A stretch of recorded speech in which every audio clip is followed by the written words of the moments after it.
Hello everyone, welcome back to my channel Tanzima's kitchen. আবারও সবাইকে স্বাগতম নতুন আরেকটি রেসিপি দেখার জন্য।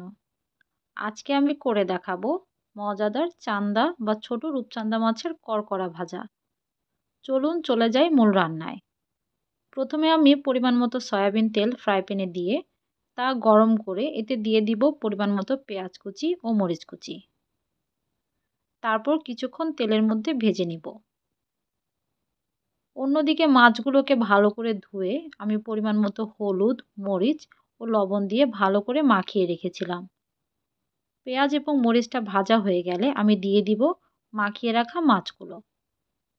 তারপর হাই হিটে মাছগুলোকে এপিট ওপিট করে ভাজতে থাকবো। মাছের এমন ফ্রাই করার সময় অবশ্যই চুলার আঁচটা হাই হিটে রাখতে হবে এবং অনবরত নাড়তে হবে, তা না হলে নিচে লেগে যাওয়ার সম্ভাবনা থাকে।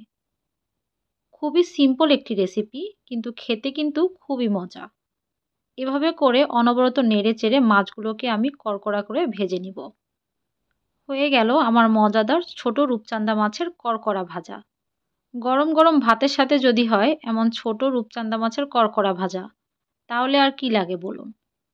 আমার আজকের রেসিপিটি ভালো লেগে থাকলে please subscribe my channel, like, comment and share. আবারও অন্য একটি রেসিপি নিয়ে হাজির হব। আজকে এ পর্যন্তই।